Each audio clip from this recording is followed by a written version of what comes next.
Salam damai sejahtera buat kita semuanya. Pembubaran retret pelajar Kristen di Kecamatan Cidahu, Kabupaten Sukabumi, yang disertai aksi kekerasan, merupakan tindakan yang tidak mencerminkan toleransi sesama anak bangsa.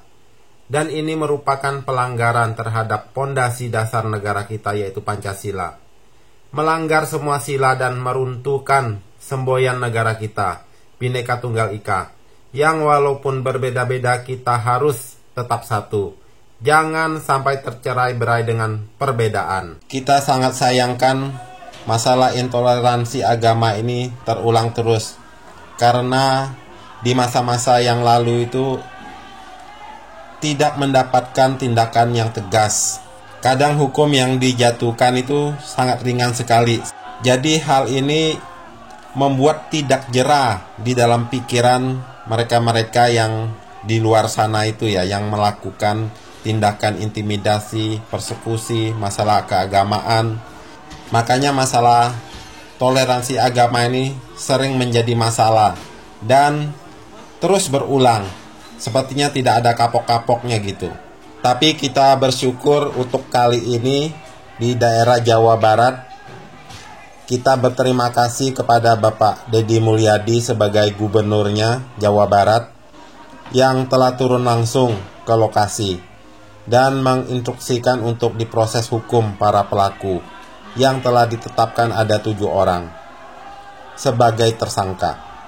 Dan beliau memberi ganti rugi secara pribadi dari kantong sendiri untuk penggantian biaya kerusakan dari bangunan yang telah diacak-acak, diobrak-abrik dari sekelompok orang tersebut. Hal ini juga mendapat tanggapan dari Komisi Komnas HAM yang mengecam tindakan pembubaran dan pengerusakan serta intimidasi terhadap peserta retret tersebut adalah tindakan yang melanggar hak asasi manusia, yakni hak atas kebebasan beragama dan berkeyakinan, kebebasan berkumpul, serta hak atas rasa aman yang dijamin dalam konstitusi dan hak dasar sebagai hak asasi manusia. Kita ini adalah negara yang sudah merdeka, tapi kesannya dalam beragama saja masih diinjak-injak haknya untuk menjalankannya dengan leluasa. Padahal ini adalah hak dasar setiap manusia untuk beribadah kepada Tuhan yang diyakininya masing-masing. Kalau kita berbeda keyakinan dan kepercayaan mengenai Tuhan dalam beragama, itu adalah hal wajar yang kita tidak boleh merasa kebenaran agama kita menjadikan kita malah melakukan tindakan jahat kepada yang tidak sepaham agamanya di antara sesama kita. Mestinya moral individu dalam keagamaan lebih tinggi daripada moral sosial yang biasa. Karena kerohanian itu mestinya membentuk diri yang baik dan suci. Jangan malah melanggar yang baik dan suci itu dengan melakukan tindakan yang dinilai dari segi kemanusiaan itu malah menjadi hal yang rendah dan memalukan, serta merugikan orang lain hanya karena mempertahankan prinsip kebenaran agama sendiri, kepercayaan sendiri.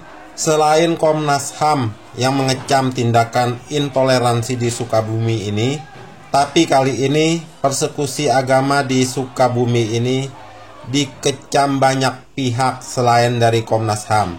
Ini ada dari Komisi 3 DPR RI, Bapak Sarifudin Suding, yang mengatakan negara tidak boleh kalah oleh tekanan kelompok manapun dalam menjamin hak konstitusional warganya untuk beribadah.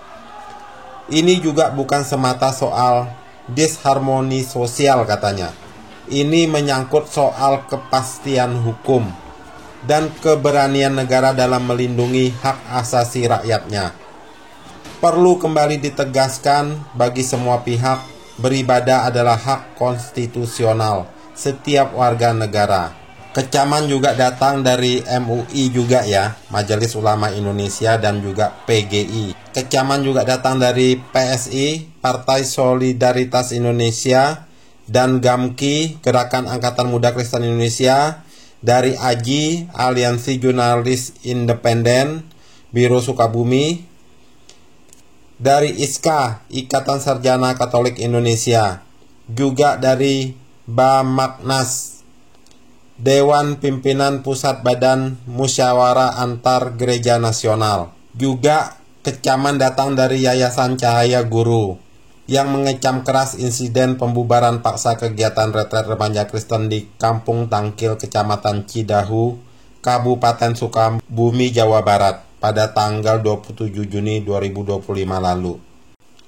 Pak Suding ini juga mengingatkan sikap intoleransi sangat bertentangan dengan prinsip negara Indonesia yang berlandaskan pada Pancasila. Apalagi dibarengi dengan perbuatan pidana seperti pengerusakan fasilitas pribadi hingga ancaman dan intimidasi.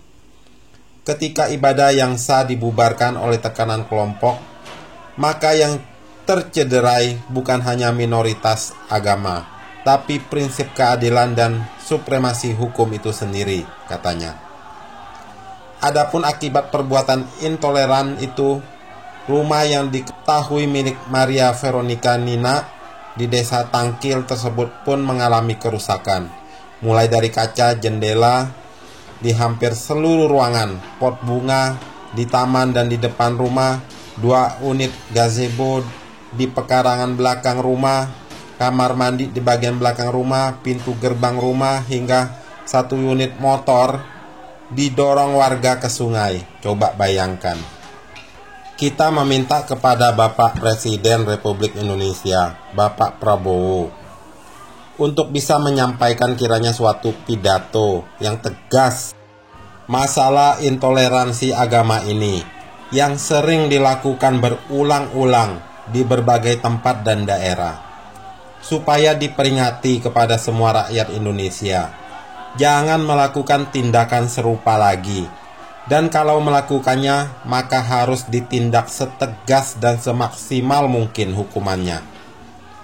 Pak Prabowo sebagai pimpinan tertinggi negara Republik Indonesia dan dari kalangan militer akan sangat berwibawa dan disegani jika Bapak berkenan menyampaikan pidato yang isinya tegas tentang tindakan intoleransi ini dan apa hukumannya, dan minta semua media untuk menyiarkan statement ini yang bertujuan menciptakan Indonesia yang benar-benar bersatu rakyatnya, walau berbeda bahasa, suku, agama, dan kepercayaan.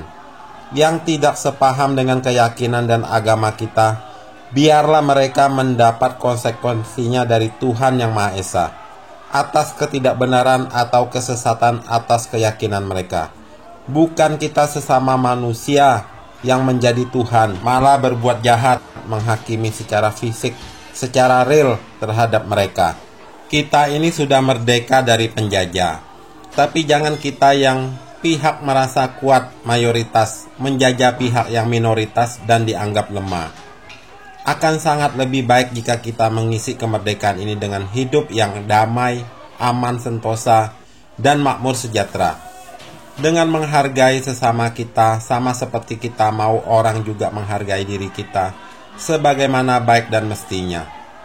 Bukan merancang yang jahat dan buruk, serta merugikan kita dan sesama kita.